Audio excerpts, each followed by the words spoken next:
The night I stayed over at Ryan's house started like any other sleepover we had shared since high school. We ordered pizza from the usual spot on Main Street, fired up the video game console in his basement room, and laughed about the same old stories from our small town outside Peoria, Illinois. My parents had been fighting again that week, the kind of loud arguments that made the walls shake and left me desperate for an escape. Ryan's text had been simple: "Come crash here, man. No questions asked."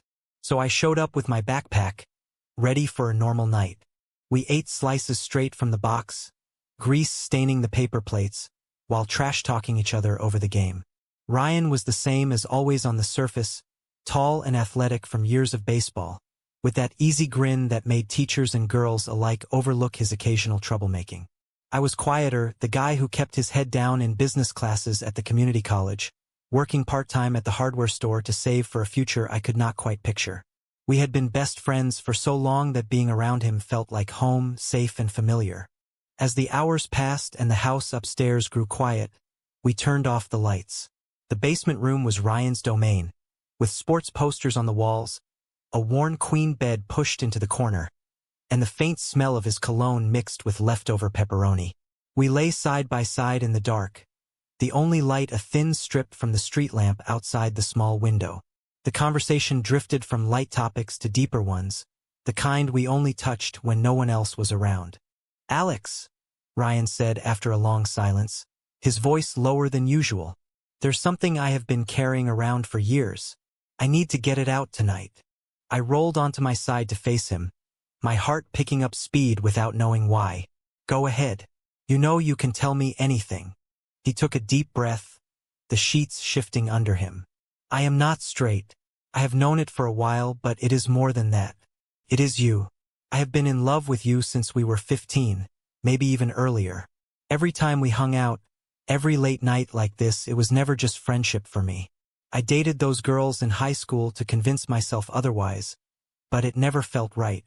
You are the one who makes sense." The words hit me like a wave. I had buried my own feelings so deep that hearing them spoken aloud cracked something open inside me. My parents were devout churchgoers, the kind who hosted Bible study every Wednesday and quoted scripture about sin at the dinner table. Admitting anything like this at home would have been unthinkable. But here, in the dark with Ryan, the truth I had hidden even from myself came rushing out. "Ryan, I feel the same way. I always have. I was too scared to say it, too scared of what it would mean for my family, for us, for everything. But it is true. You are the only person who has ever made me feel like I could be myself without pretending." We talked for hours after that. Ryan described the nights he lay awake wondering if he was broken, the guilt he felt every Sunday in church, the way he watched me during group hangouts and forced himself to look away.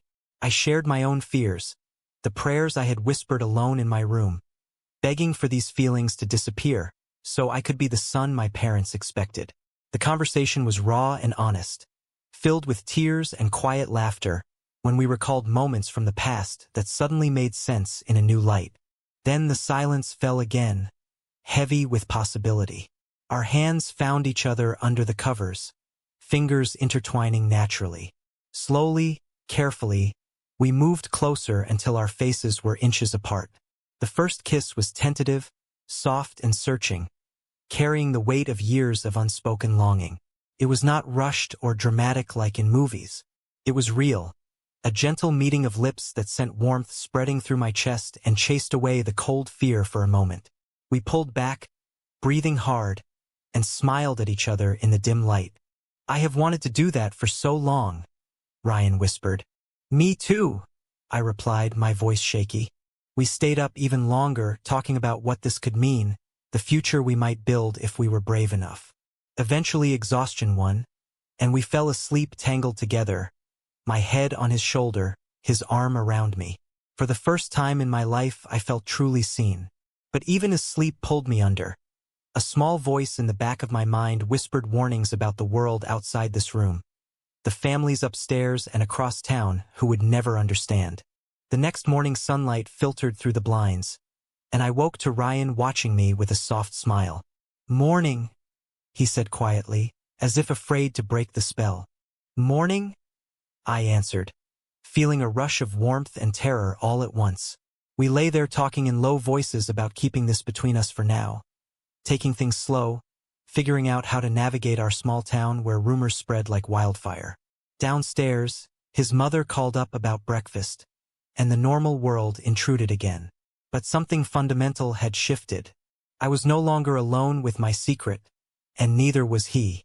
We spent the morning acting normal in front of his family, stealing glances when no one was looking.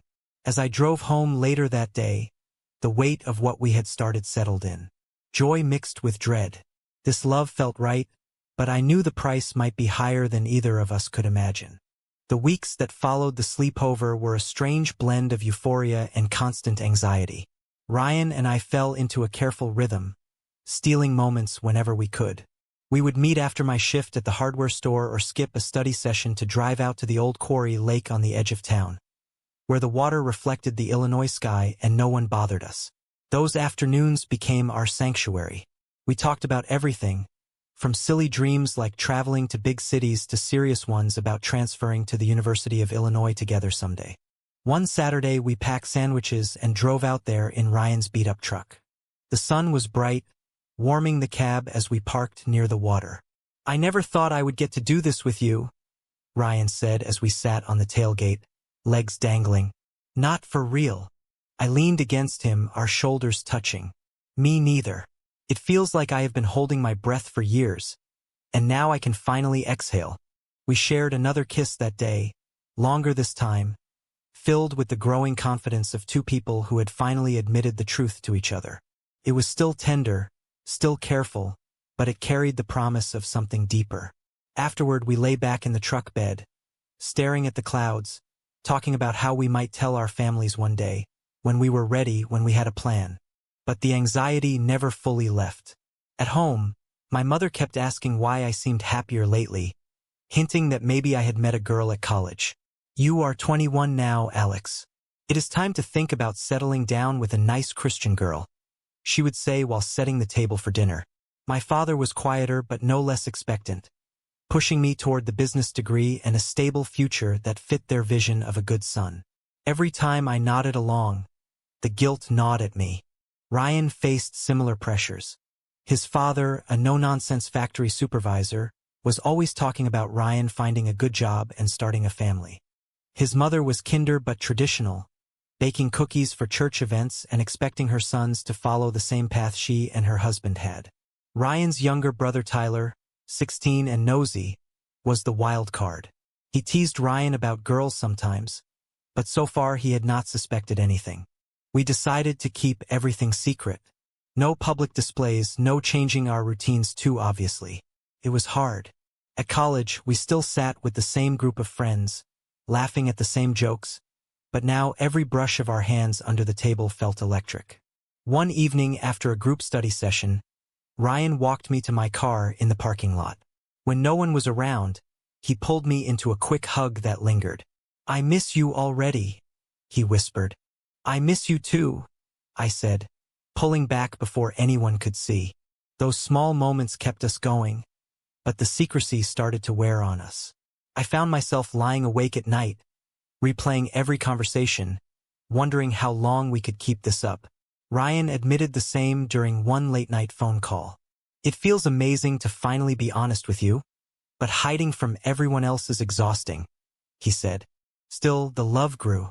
We celebrated small wins, like the time we managed a whole weekend together when his family went to visit relatives. We cooked dinner in his kitchen, watched movies cuddled on the couch, and talked about a future where we did not have to hide. In those hours, the world felt possible. We imagined an apartment in Chicago, jobs we actually liked, a life where our love was just normal. But cracks were forming. I started noticing how Ryan tensed whenever his father mentioned real men or church sermons about family values. I felt my own stomach twist every time my parents invited the pastor over for dinner. The joy was real, but so was the fear that one wrong move could bring it all crashing down. The secret held for almost 2 months before it shattered. It was a Thursday evening in late October. Ryan and I had met at the lake again after dark, parked in a secluded spot where the trees blocked the view from the road. The air was cool, and we sat in the truck talking about applying to the university together. One thing led to another, and we shared a longer kiss, the kind that made the rest of the world disappear. We did not notice the headlights until they swept across the truck. It was Tyler driving his friend's car on some errand, taking a shortcut by the lake. He saw enough. Two figures close together, clearly more than friends. The next morning at breakfast, Tyler cornered Ryan in the kitchen. "I saw you guys last night," Tyler said bluntly. "You and Alex. What the hell, man?" Ryan tried to play it off at first, but Tyler was insistent. By dinner that night, the whole family knew. Ryan's father, usually a steady man who solved problems with hard work and logic, exploded. "This is not happening in my house," he shouted, his face red. "You are confused, son. That boy has filled your head with nonsense. We raised you better than this." His mother cried, clutching her Bible, quoting verses about abomination and the importance of traditional marriage. "We can get you help," she pleaded. "Counseling at the church. This is a phase, Ryan. It has to be." Ryan defended us as best he could, his voice shaking but determined. "It is not a phase, Dad. I have felt this way for years. Alex is not corrupting me. I love him." The argument lasted hours. Tyler looked torn, caught between loyalty to his brother and the shock of what he had seen. By the end of the night, Ryan's father had laid down the law. No more contact with me, or Ryan would have to find somewhere else to live. "This family does not support that lifestyle," he said coldly. Ryan texted me late that night from his room, the messages coming in a flood. "They know. Tyler saw us. It is bad, Alex. Really bad." I called him immediately, and we talked in hushed voices until the sun came up. He was scared but also relieved in a strange way. "At least it is out," he said. "No more hiding from them." But I knew the real storm was just beginning. The next day at college, a few people gave me strange looks. Rumors travel fast in a town this size. I avoided my usual spots, heart pounding every time my phone buzzed. When I finally saw Ryan after class, he looked exhausted, eyes red from lack of sleep. "We will figure this out," I told him, squeezing his hand quickly in the parking lot. "Together." He nodded, but I could see the doubt creeping in. The confrontation at home had shaken him more than he wanted to admit. That night, my own parents called me into the living room. Someone from church had heard the gossip and passed it along. My father's face was stone. "Is it true, Alex? Are you involved with that Miller boy in that way?" The question hung in the air like a guillotine. I could have lied. I could have denied everything to keep the peace. But after the night at Ryan's, after finally being honest with someone, the lie would not come. "Yes," I said quietly. "It is true. I love him." The room erupted.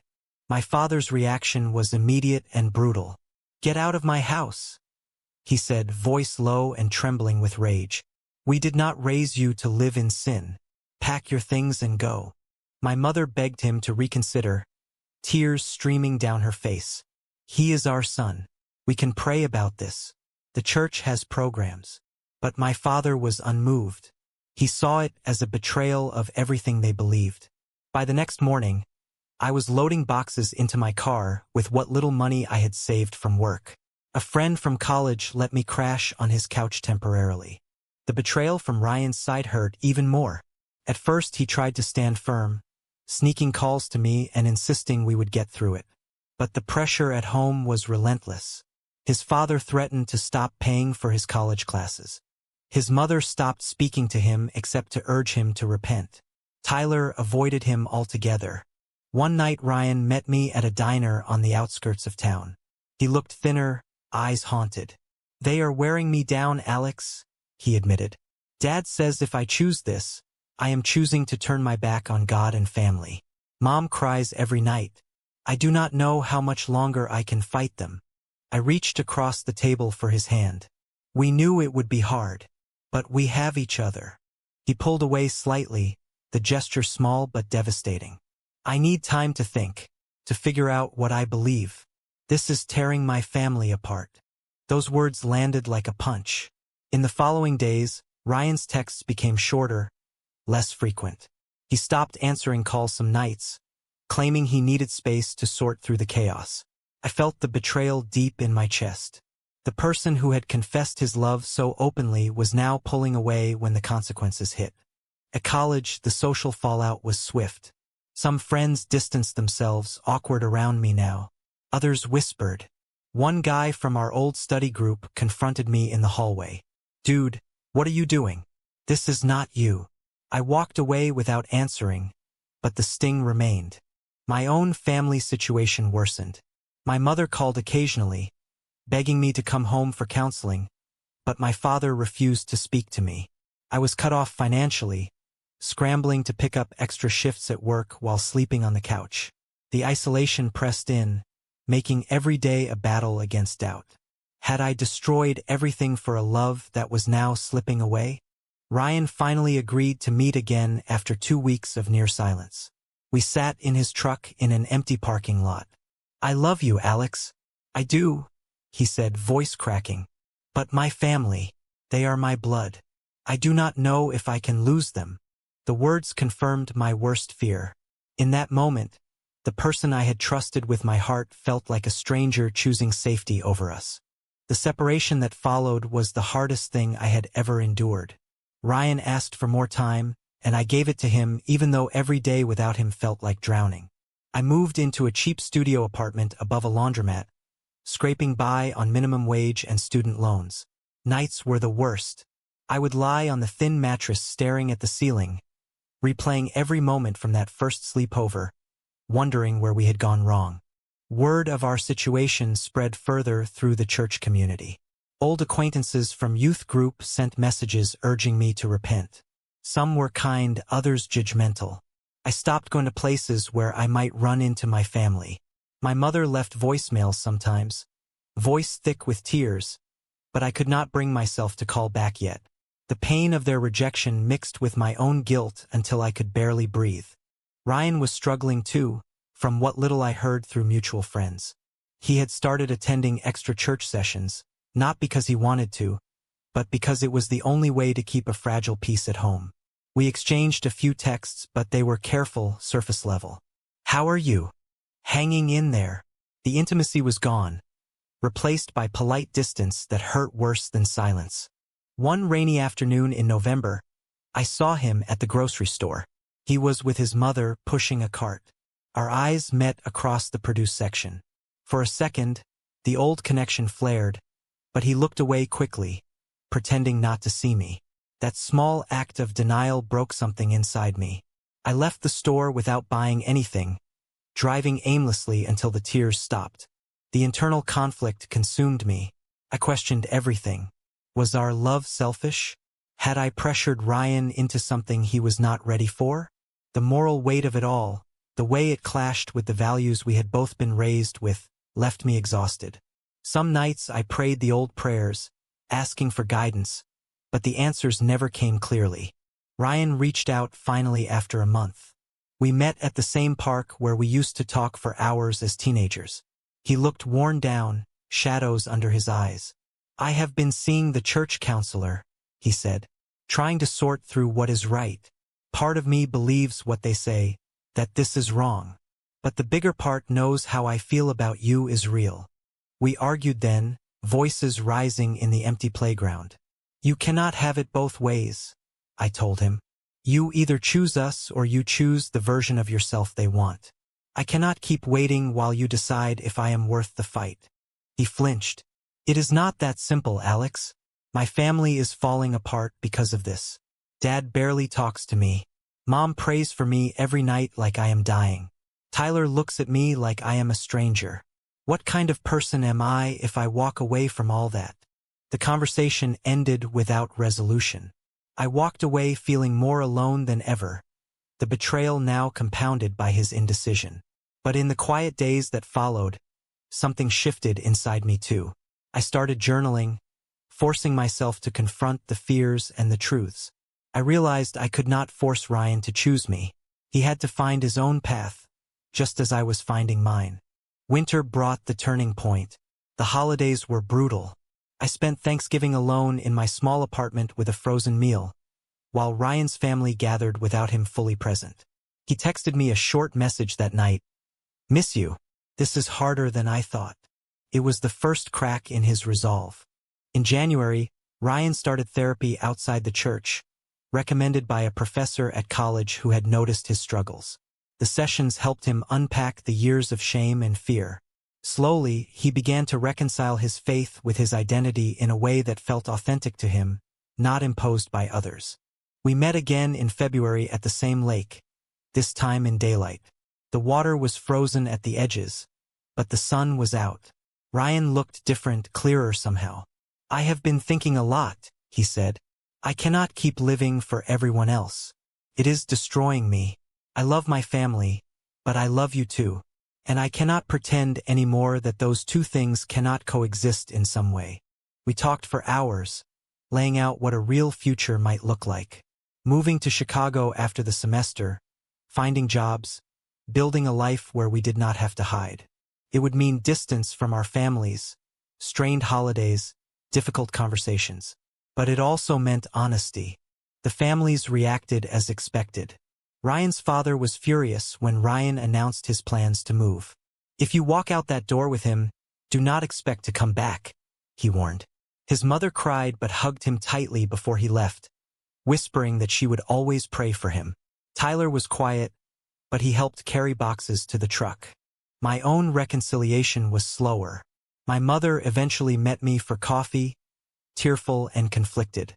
"I do not understand it, Alex, but you are my son. I want you to be happy." My father remained distant, but he did not cut off all contact completely. Small steps. We packed the truck in early March and drove north to Chicago. The city lights felt like possibility as we crossed the state line. There were arguments along the way, moments of doubt when the reality of what we had lost hit hard. But there were also laughs, shared dreams, and the steady knowledge that we had chosen each other after everything. Life in the city was not perfect. We worked entry-level jobs, shared a tiny apartment, and navigated the challenges of being openly together in a new place. But the freedom was worth it. We found a supportive community, continued therapy when needed, and slowly rebuilt our sense of self. Looking back now, years later, the scars remain. Holidays are complicated. Some family members have softened, others have not. The price we paid was real.